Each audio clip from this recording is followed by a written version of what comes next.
Hi YouTube, I'm Dr. Wanda and I'm seated with Isaac Agosu. Isaac Agrosu.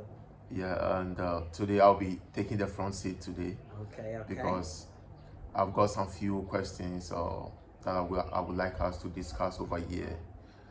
Um, that has to do with an article that I saw the other last week. I think um, a peace index was released by I think a reliable institution, and Ghana happens to be the second most peaceful country in the world and the 33rd, 38th in the second most peaceful country in Africa, sorry, Okay. and the 38th in the world. Second most peaceful in Africa, 38th in the world. What? Where did the US fall? 122, and that is what shocked me. So he was shocked that we were 122, and I told him I actually thought we would have been lower. Mhm. Yeah. Why do you think so? Because until social media came and we started seeing some things, we have always believed that America is heaven on earth. Heaven on earth. Yeah, we have believed, um, even if people die in America, they die out of natural causes. We never thought, because we were watching their movies and it's like, I want to go to like. Everything through social media, everything through media, I Yeah, should say. yeah. So when the release came out in America, the the most powerful nation in the world, that you think everything should work well, they are the country is not peaceful. And having this conversation with Isaac is shocking to me because even the founding of the nation was unpeaceful. I mean, you're talking about the basically the scourge of England was kicked out, and those people that encountered even the natives in the United States were evil and cruel to them. These are people that broke bread with them. These were people that helped them to settle in, and they slaughtered them. Okay, and then this is a whole nation that's built on stealing other human beings from other nations. They stole them and to build their nation. So not only was it a violent nation, it's a violent and lazy, hostile nation. So I'm always shocked when he comes up with this concept of how they have always viewed the United States as peaceful, and it seems like y'all think they law-abiding and God-fearing. Yeah, yeah. Heaven on earth. Mm-hmm. Okay. Yeah, because we always lambast our government here that go to America and their laws, things are working 24 hours each day. Yeah, the laws do work. They are in place, Mm-hmm. and they often write laws to make sure they don't work for you. Mm. So you have lived in the United States. You were born. You have lived in the United States all your life.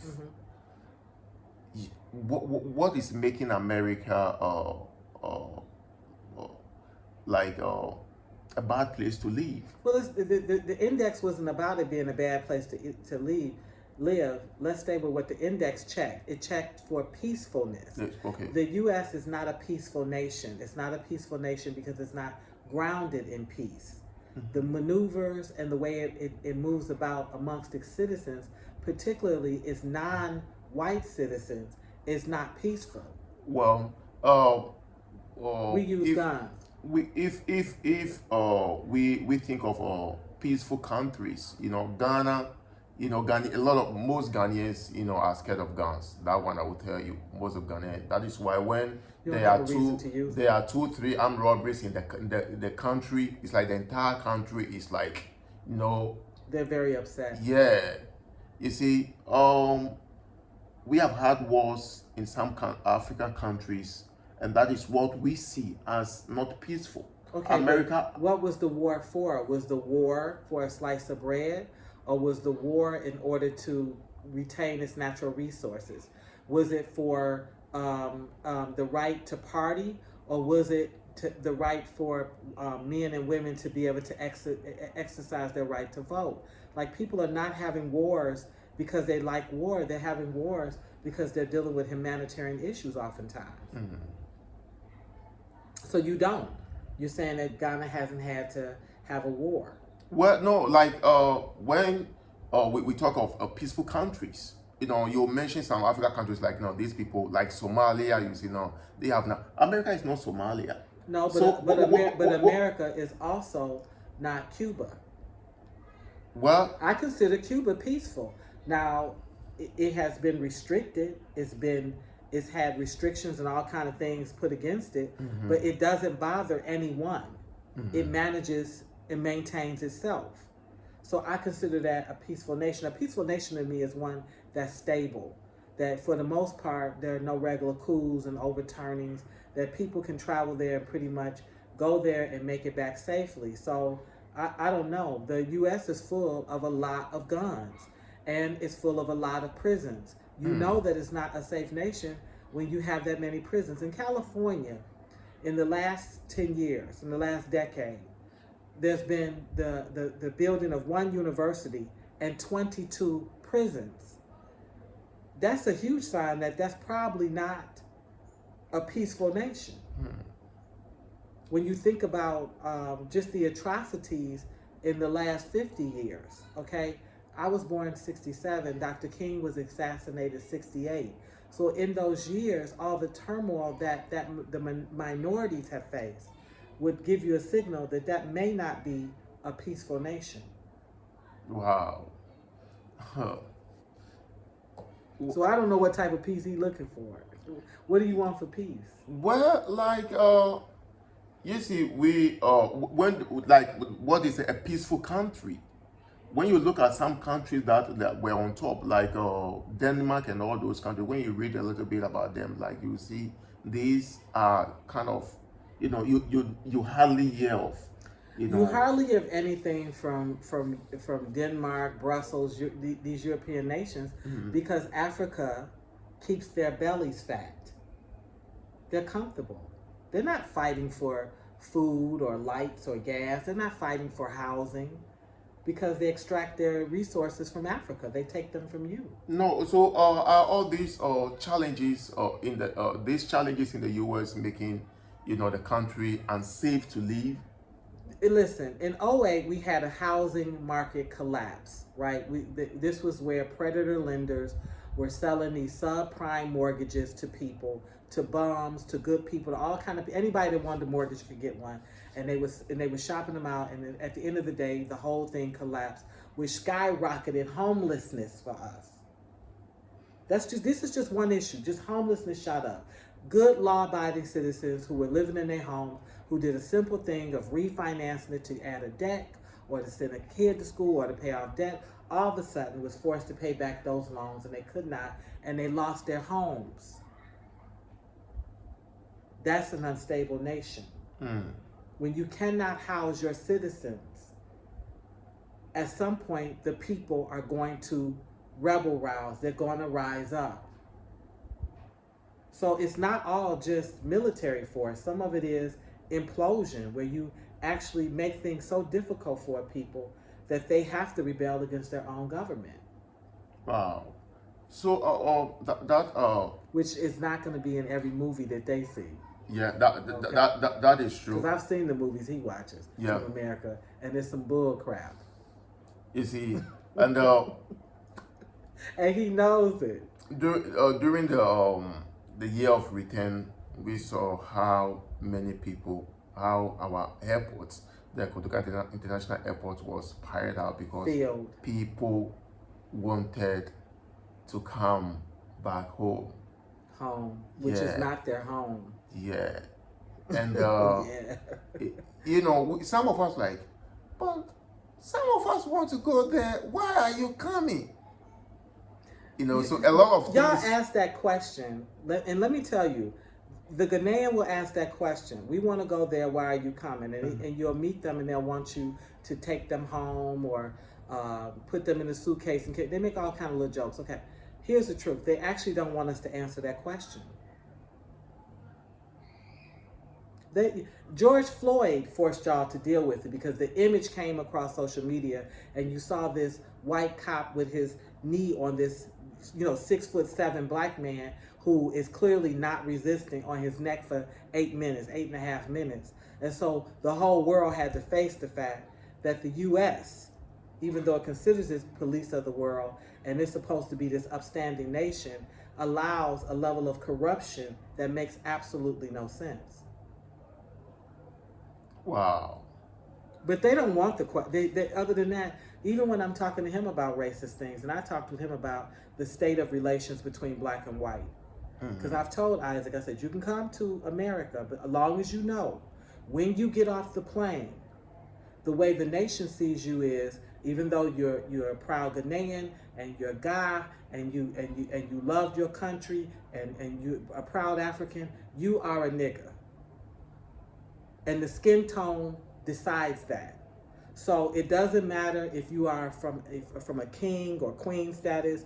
When you come there, you are knocked down to the lowest point. And as long as you know that, you'll be able to maneuver and exist there. But if you start thinking that they're going to have some special affection for you because you have an accent or you speak 3 different languages, you're in trouble, because they don't.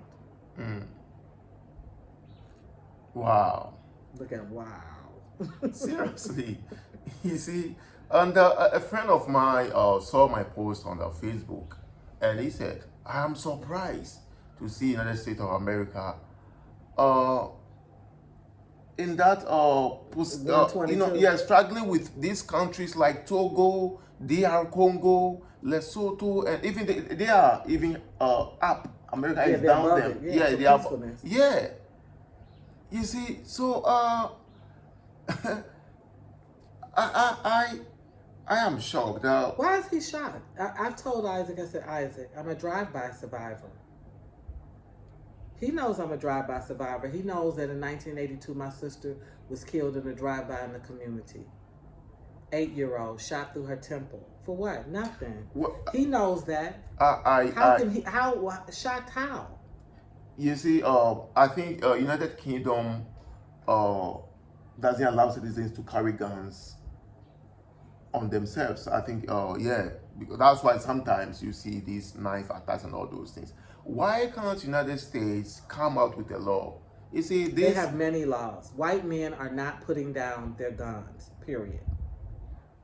Why? Because they don't want to and they don't have to. They're never going to put down their guns. You've seen mass shootings, right? Why haven't they put down their guns? These are mass shootings by whites, done to other whites, oftentimes done to their own group, and they still do not put down their guns. They're not putting down their guns. They tell you to put down your gun and pick up your Bible, but they're not putting down their guns. That is an illusion. I don't care how many mass shootings occur in the United States of America. White men carry their guns. They keep their laws where they can have their guns. Well, is it because they have issues with internal security? Because it has nothing to do with internet security. It has everything to do with welding force and power. If I don't like what you say and do, I will annihilate you. Even if you think about your own atrocities on the continent of Africa.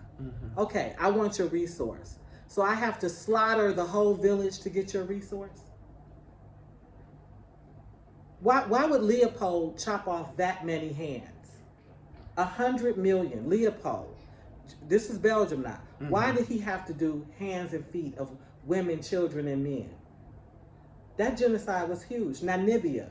What happened with the Germans with them? That massive genocide. Why was it those numbers? He doesn't, he recognizes that he's a tribe, that he comes from a tribe, and he knows his tribal line. He knows he's God.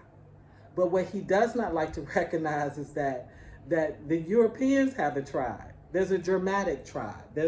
You understand, these people recognize the group that they come from, and they have every intention on not losing positioning in the world. And one way that you can guarantee positioning is through force.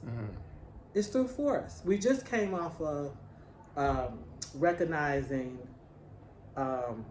Black Wall Street. There's a whole film about it. And so the first bomb that was ever dropped was dropped on black people in Tulsa, Oklahoma. Okay, why would you drop a bomb on your own citizens? Because you can. Because if you're having a toe-to-toe battle with them, which the Africans are fit and fierce and strong, there's tons of battles. Even if you look at the history of South Africa, the South Africans were the Zulus were not being whooped. They only lost when cannons got shot at them. But toe to toe combat, they were winning. They were fierce. They're not giving up their guns. They don't give up their guns in South Africa. They're not giving up their guns, even when they send troops into countries to supposedly as peacekeepers. They do more raping and pillaging in those communities than that was happening with the villagers. The issue to me, like when he says, okay, they did the index, and I think you asked a good question about what's the criteria, is if you're really curious about why your country is peaceful, the second most peaceful African country, and why the U.S. is so low, then you have to want to learn. You have to want to do the research. You have to really genuinely ask the question, and then you have to accept the pain of the answer. I personally believe that the African, the black, that whether he's in the diaspora, the Caribbean, whether he's on the continent, is a benevolent group, that he is naturally just a nicer kind of group, a more forgiving, tribal group, and that the other is just more aggressive, and that's built into the DNA. I base that off of their global footprint, wherever they have landed, whether it's Hawaii, Japan, Australia. Look at all those Australians just slaughtered. I'm talking about the dark people, the native. Okay, they cause havoc. Who have they ever gotten along with? Where have they not had an insatiable need to slaughter animals, the people, to over-extract resource, to damage water sources? The Native Americans, as we speak, are fighting to keep their water source pure. And they are killing them for standing, and they're peaceful. They don't shoot arrows, the bow and arrows, they don't stab them, nothing. So I'm always shocked when, even when he told it to me, I said, I'm not shocked. I would have thought it would have been 180, Yeah, 190. and it wasn't me alone. Friends on Facebook, like, a friend of mine said, I am shocked to see United States there 122 in the world. They haven't been to the United States, or if they have, they've been sheltered. Well, I quite remember we were at the beach one afternoon, and you told me it's so peaceful here. If you were to the United States, you will see people fighting at the beach and all those things. Yes. That doesn't mean Ghanaians don't fight at the beach. I've been to beaches like people have fought and all those things. But what they do is fight, and not fight. Not fighting is fight. Yeah, I think your first birthday that we had, we celebrated here. We were at the beach till like 9:30, 10 p.m. We left the beach, and you were like, "Wow, you were so surprised we could leave the beach at that time." No, I was so happy. Like, part of my love of Africa, the portions that I'm in love with, is that I come to this nation and it is peaceful. I don't worry about being groped or grabbed or a peep in time. I don't worry about even if there's some issues with pickpocketing, there are basic things you can do to ensure that doesn't happen. I don't worry about being grabbed or kidnapped or shot. I definitely worry about being shot or stabbed. And so when you grow up in these violent communities, you're prepared for it every day. You prepare to strike back, and you prepare that the possibility of being struck is there. Here, that's part of the reason that me and Gia are here, is that I know this is a peaceful nation. And I'm shocked. See, this is what I'm shocked with. What they tell us is, the violence is there because people are poor. It's not there because people are poor, because the people are poorer here, and they're kinder and far more well-behaving. Even in some of the situations, I would think, you should want to steal and kill somebody. You're living in a shanty. You got to go fetch water. You have limited food. And they just accept their life. Whereas in the U.S., you have people who have plenty. They actually have their basic resources met, and they still prey upon their fellow citizens. Wow. It is that is very interesting. It's going to be a longer discussion. Yeah, it is very interesting to see a country that everybody is dreaming to at least visit one day in his or her lifetime. Visit for what? Like, that's the other thing. I'm always wondering, what do they hope to see? What is it that they want to? What do you want to see?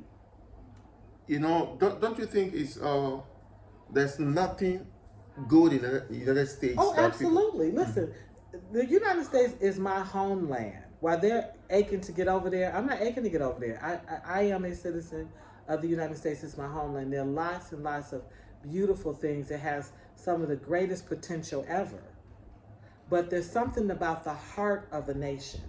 What is the heart of that nation? And the heart of the United States is rotten. It was rotten from the time it was built. Why would you shake hands with a native group?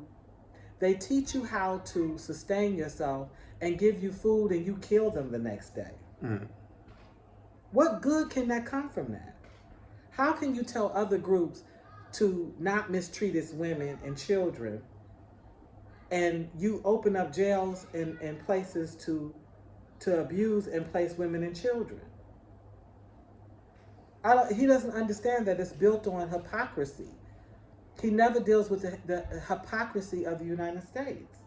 So until he deals with that, yeah, like, it's beautiful. There's Mount Rushmore and great beaches and lakes. There's beautiful cities. It's lots of things to do. We don't suffer from open defecation. We have, where we have it, we have wonderful parks and recreations and complete homes with basements and attics. We have everything at our fingertips with technology. We can have even our own food. We can go online and have food delivered to the home. We have social service agencies that supply extra food and medical resource. We have a lot of that. Yeah. But we also have the haves and the have-nots. And we also have rules, which means if you don't have the literacy or the money to access it, you cannot have it. And I don't think he understands that a lot of people cannot have it. LA, where those very movies that he talks about he saw are made, to this day, at this moment, is riddled by homelessness to the point it's become a tent city, and there's a belief that even the bubonic plague may come back. That's where the people were throwing their garbage and waste, and rats was coming. And in LA, Los Angeles, California, they are defecating in their parks. Wow. That's a fact. So where's that coming from? That's coming from have and have-nots. The rich have a lot, and now there's no middle class, and then there's just the lower class that's struggling. There's just poor, the working poor. So is this a case of the African media not projecting Africa the way they should, and is it the African media or just media? Allowing these foreign media to tell us or let us know what they think we are. We have shanty towns and all those things, but there are beautiful places too in Ghana. Yes, palaces and paved roads. Yes. So it's the pendulum. We have been bombarded with all these images, like what we've been seeing in the movies. You was bombarded with the images, but Isaac needs to tell the truth. Many of his fellow citizens have made it to the U.S., and I've always told him they only tell you part truth. They're not telling you the complete truth of what life is like in the U.S. That's what it is. Because you're supposed to go and tell people, look, you can come, but here's what you're going to face. They don't tell, like, for example, they don't tell the Ghanaian that we're built on credit. We have a lot of things, but we have a lot of debt. Yeah. So I have an iPhone 11, and I told him I pay in installments when I pay my bill. I actually don't own the phone until I pay it off. Whereas here, it's a cash and carry society. Yeah. You got the cash, you buy it, you own it. You got the cash for the land, you buy it, you own it. I own my house, but I don't own the land that the house sits on. So if I don't pay my property tax, what's going to happen, Mr. Egbosu? That will be confiscated, right? Yes. Well, they're going to put me out the house. They're going to take that. They're going to take the house and the land, and they can sell it. That does not happen in Africa. We Ghana, when you have built, you finally built your house, the land is yours. It's the yours. house Cash is yours. and carry. Yeah. Cash and keep. You have no issue with it. So when she told me, like, the house is mine, but this land is not mine. It belongs to the government. Anytime I fail to pay mine, the taxes that I'm supposed to pay, yes, they are coming for it. And she was like, sometimes you might not even be aware before you realize your house is on the in the newspapers being sold. Yes, by foreign people, by the way. Because even you could buy the house once it's posted. If you have the money and you see it, you could even buy the house from up under me while I'm still living in the house. So he just doesn't understand that it's a different society and that the media is one issue, but the truth is another. When Ghanaians and when Africans are going to the U.S., they need to tell the truth. They need to tell the truth that crime is high. Wow. Lots of, even him, I've told him, we see children around here, I call them Winnie the Poohs. They don't have bottoms on. They don't have panties on. They don't have, they're nude, playing with other children, okay? And that's normal for this community. I told them we would never do that. I said, the kids would never make it. They'd be fondled. They'd be raped. Something would happen to them. They would be preyed upon, okay? Not that those issues aren't here, but to have it be so high in your society. We have rape kits, whole rape kits in police stations that have yet to be looked at because we come from a huge rape culture. Wow. You have to prepare for that. So number 20, we're 122 for Peaceful Nation. Isaac is proud because they're number 2 for Peaceful Nation. In Africa and 38th in the entire world. How many times are you going to say that? And I'm happy because I happen to be here benefiting from it. It's a beautiful, beautiful thing to experience. To wake up and not hear of a mass shooting. To wake up and not hear of a drive-by shooting. To wake up and not see a young person having been had his life cut short. Especially some of these people who have great aspirations, who have done everything right, did not deserve to be snuffed out, being snuffed out. It's an amazing, amazing experience to live that. Yeah. So we're wrapping up? Yeah. But we would also like you to visit our AC store. Etsy store, Wonderland Naturals. Thank you so much for your support. We would like you, thank everybody who has encouraged us, everybody, any one of you who have been being on our channel every day when we post our videos. We are new here, so there may be things that you may not be happy with or something. We are ever ready to correct them. Let them flow. We enjoy the questions. We enjoy the comments. Yeah. Thank you. All right.